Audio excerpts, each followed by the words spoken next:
Welcome to Tech Review's review of the Lenovo Legion 7i. This is the 10th gen i7 processor that has 6 cores and 12 threads. The screen is the 300-nit 144Hz variant, while it has 16GB of RAM in dual channel. My configuration has the RTX 2060, which can boost up to 107 watts, an 80 watt-hour battery, Wi-Fi 6, and Bluetooth 5. Overall, the build quality on the Legion 7i is incredibly high. With the high-grade aluminum that they use, it's a very professional-looking laptop that can definitely survive in office environments. Great build quality, it just feels good in the hand. Thanks to small bezels, the 7i does come in smaller than most 15-inch laptops, which is great for portability. The Legion 7i's keyboard is really a joy to type on. It's a full-size keyboard. Lenovo has done away with the macro keys on the left side, which was used in the previous year's iteration. There is a full number pad, but because it's on the slimmer side, it fits nicely. The arrow keys are also offset and larger than usual. I'm honestly a really big fan of the keyboard. If you're into keyboard ASMR, don't worry, I got you.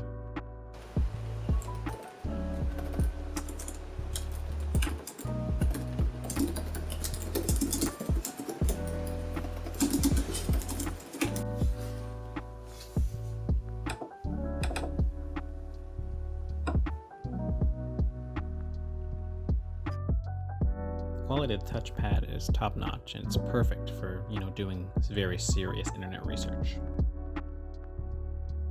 Now, thanks to the iQ software, the laptop comes with per key RGB customization, one of the most customizable ones I've seen. There are several different lighting effects, all customizable.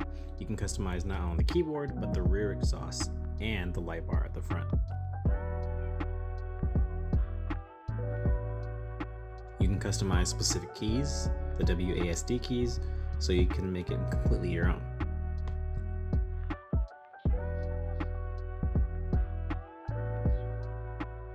My favorite is the rainbow wave, or the rain animation that I think looks really cool and isn't something that you usually see. By utilizing the FNL shortcut, you could even turn off the glowing Legion icon on the lid.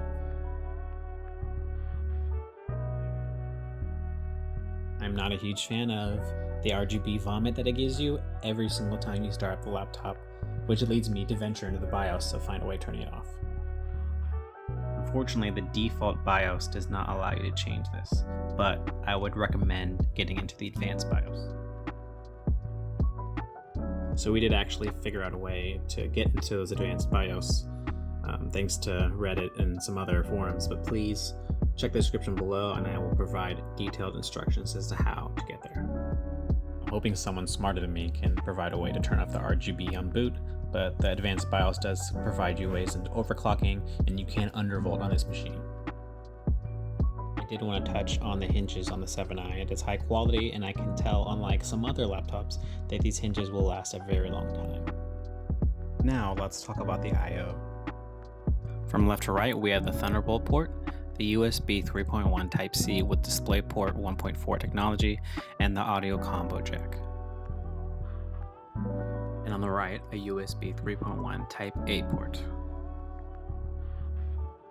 I do love how most of the ports are on the back, which just makes it much easier to use and gets all the peripherals out of your way. We have an HDMI 2.0, USB Type-A Gen 2, and an RJ45 Ethernet port. We have another USB Type-A Gen 2, a DC-in power plug, and a Kensington lock. A very user-friendly touch, the power icon does light up once you plug in your laptop. You have the Legion logo below the screen, which has a nice matte gold finish that changes depending on the light. The 7i is just a really good looking laptop. Thanks to the premium aluminum build, there's little screen flex, so it's not going to be an issue. The webcam is located at the top, which isn't always a given. There's no Windows Hello, but they do include a privacy shutter, which is really nice. Getting into the back panel is not an issue. The panel has excellent airflow, which, combined with the air vents on all three sides of the laptop, give us great thermal performance. Just look at those vents. Let's take a look at the internals. Regarding storage, we have two NVMe M.2 SSD slots. One is populated, but the other one is free. We also have the Wi-Fi 6 card on the left and the two RAM slots down the center. These are both removable and upgradable. At the bottom, we have the 80 watt-hour battery, which is giving me around 6 to 7 hours with some settings magic. Here's video of me installing the SSD, proving that literally anyone can do it. Just be advised, you'll need to provide the screw for the SSD yourself. And here's the Amazon listing for the SSD that I bought. While the 7i comes with a Samsung SSD that has excellent read and write speeds, this Inland Premium, which is Micro Center's house brand SSD, has performance just as good. The display is great. It's punchy, it's vibrant, it's smooth. It's one of the best 144Hz displays that I've seen. The Legion is one of the rare laptops that can actually be customized up to 500 nits. Wait for it. Gaming on this laptop is fantastic. The advertised 3 millisecond response time gives you a very smooth experience, something you can't always say about gaming laptop screens nowadays. The keyboard is fairly condensed, so while there is a smaller area to rest your hand while you're playing, it hasn't been a problem for me. There's 3 different modes you can cycle through, all usable for gaming. There's quiet mode, which helps keep your computer as quiet as possible while restricting wattage. This also helps preserve battery. There's balance mode, which is my choice, as the fans are not loud while still delivering very good performance. Then there's performance mode, which spins the fans the highest, results in the most noise, but also cools the machine better than balance mode.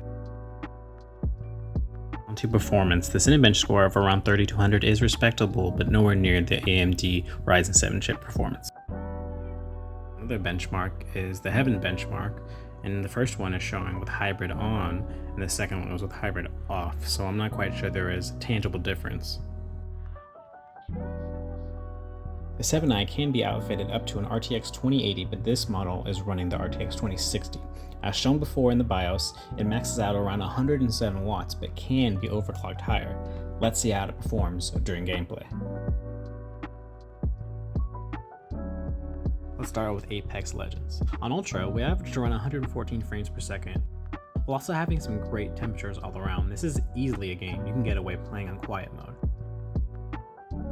Battlefield 4 performed great as well. On Ultra, it averaged anywhere from 80 to 90 frames per second. The CPU temperatures didn't climb higher than 84 degrees, which is almost as impressive as the GPU never going above 70. Rocket League, as expected, ran with extremely high frame rates. On quiet, you're still hitting over 220 frames per second, so temperatures, they rarely went in the 70s no matter what mode you played on. GTA 5 ran really well. It also depends if you're just running over pedestrians or you're flying a helicopter. It was getting around 70 frames per second while still maintaining really good temperatures. The Witcher 3 ran pretty well on this laptop. While an older game, this game still pushes an RTX 2060 pretty hard. The frame rates were in the 60s with still impressive temperatures with the GPU not going over 70 degrees.